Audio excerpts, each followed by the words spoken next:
Hello, everybody. Good day to you all. Today I'm talking about X-Men 97, season number 2, episode number 5, Weapon X, Lies, and DVDs. And this episode here, this is a Wolverine-focused episode where he brings back the Weapon X team back together, which I don't know how he did that. Now, some people I get, Maverick is his friend.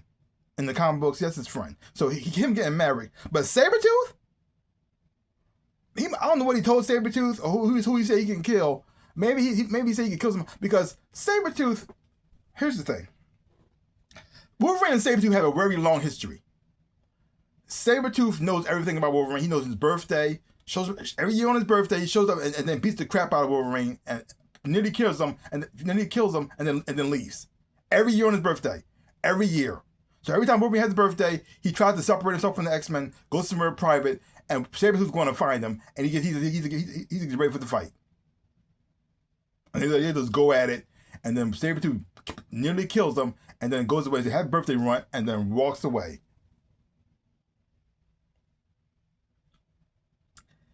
So when have Sabretooth here, you know he's gonna try to screw him over.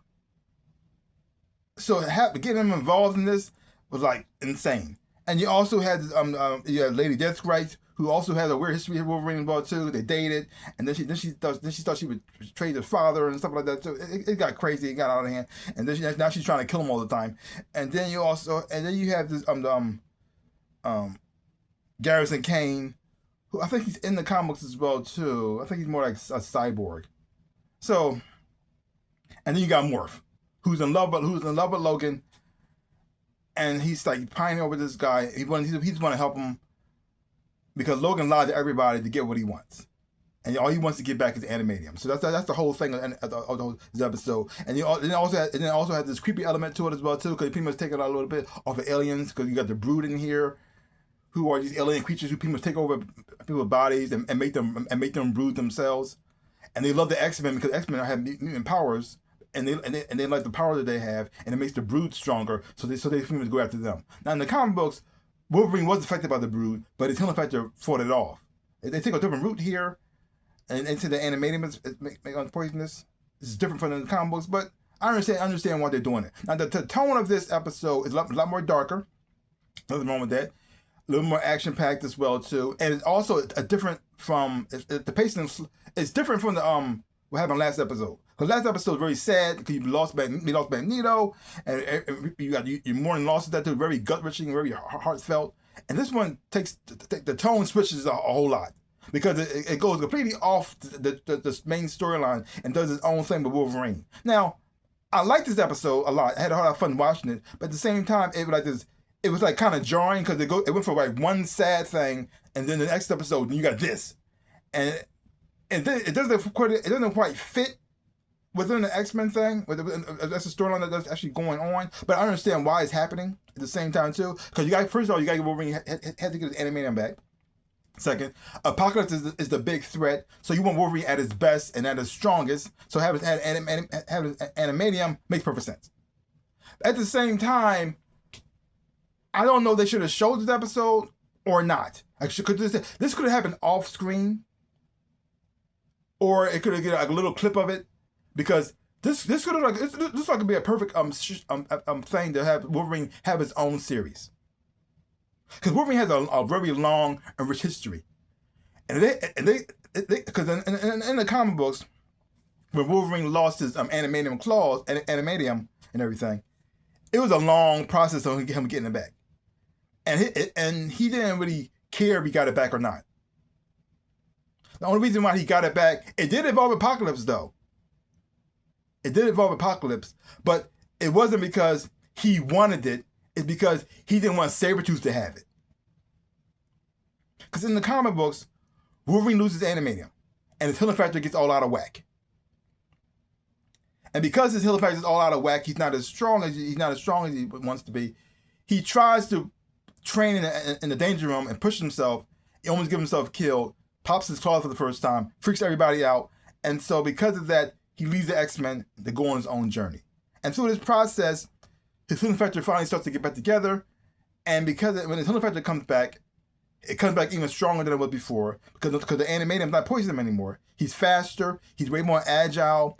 and his senses are also improved as well. He's actually a better version than he was before. The only problem is his bones can't cut through everything, but they still are strong and way more stronger and durable than any bones than ever.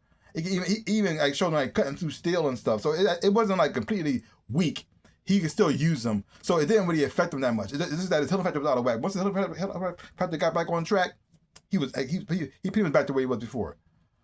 But the downside was his feral nature was getting more aggressive.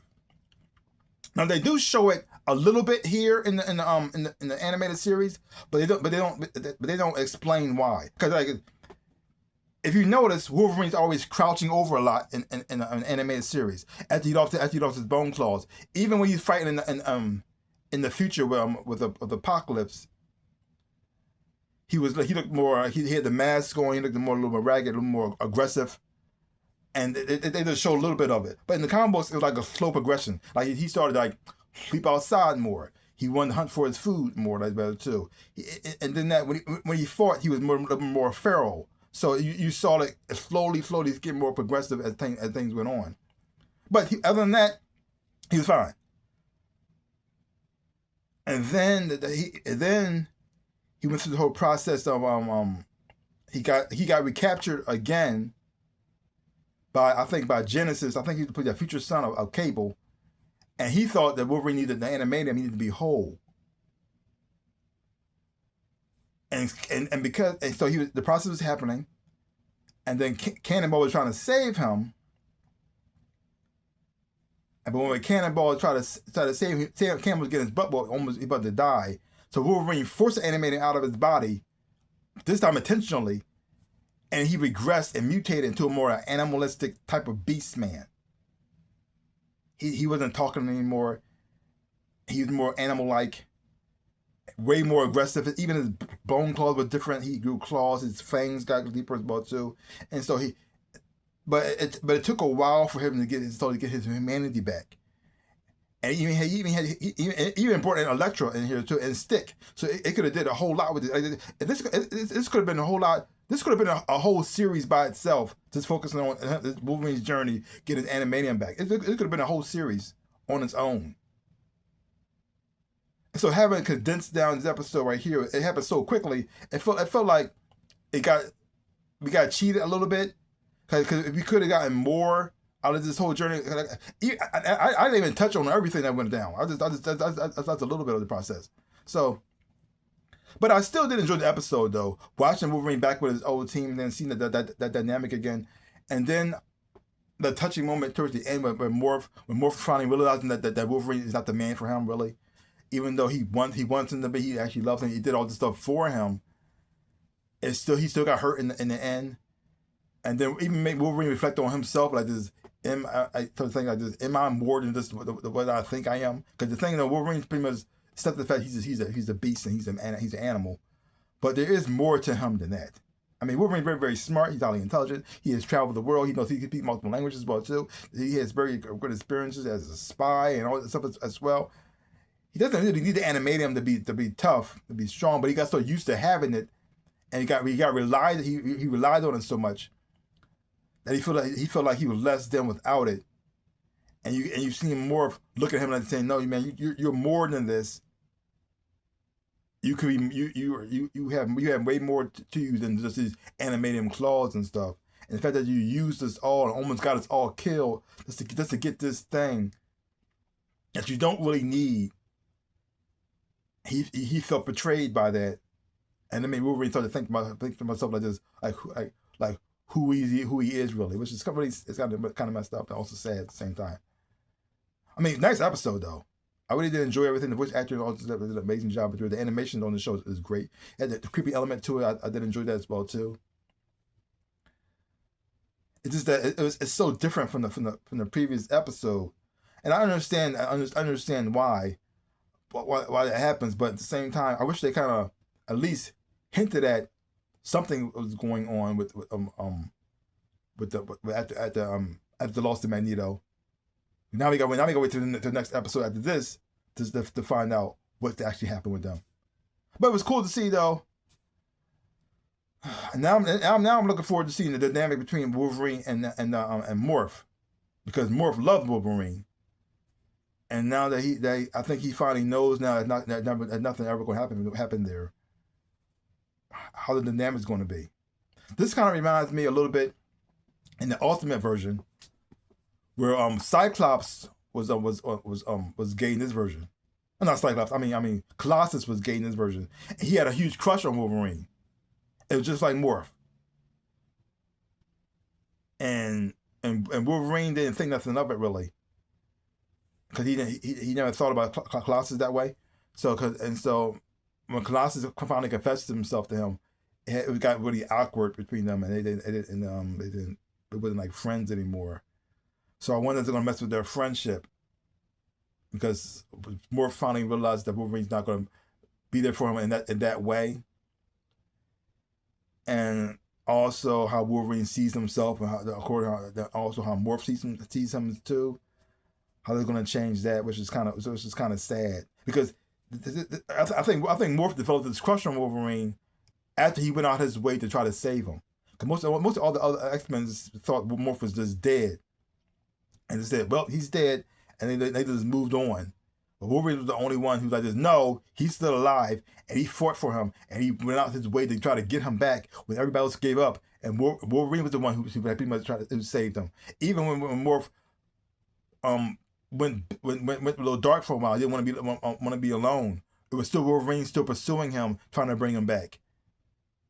And I think because Morph, with the emotional state he was in, and the vulnerability he was in, and see somebody actually going out of his way so hard to try to get him, he took that as love. I mean, Wolverine does love him, but not in that way. And that developed I think that crush he has for him. And I think, and the only way he can confess his love for Wolverine by making jokes. Like he'll hint at it, he won't say it. The only time he actually said it to him was he took the form of Jean, and Wolverine's unconscious. Most of the time, he'll flirt with him. He'll say little jokes here and there. But Wolverine just brushes it off. That is Morph being Morph. But that's pretty much him. That's his way of confessing to Wolverine that he loves him. So now, how they're going to change everything now? How they're going to act as a team? Is it going to affect the team on the missions together? Or is everyone going to mission together with Wolverine and Everett at all? Yeah, but like I said, overall, nice episode, good episode. Here's the thing, I would like this episode more if it didn't follow the previous episode. It kind of like the previous episode kind of overshadows this a little bit. I mean, did I enjoy this episode? A lot. I thought it was amazing. But at the same time, because that one was so high, it felt like it got lowered a little bit. Even though this isn't a bad episode. Like the episode before that is an A. This is a B. That's both of them passing, but at the same time, an A, like, oh, it's perfect. And then you got a B, but that just, well, you got some things wrong, but at the same time, I still enjoyed it too. It's so weird. I know. So leave comments down below. Let me know what you thought of the episode X-Men 97. If you haven't watched it, so check it out for yourself. Hopefully you watch it. You will enjoy having watching it too. So give me a channel like, hit the thumbs up, shaboop, and subscribe to my channel and share. I really do appreciate it. Also, links down below. Connection with all the social media you want to follow me there. Also to my shops where I sell things. I got TeePublic, Teespring, and Redbubble. I got a shirts and socks, everything else and whatnot. Things that I designed myself. Check it out. See anything you like, buy some stuff. I would appreciate it. Like I always say, in my dreams of a life, I am the Ninja Rabbit. Peace out, people.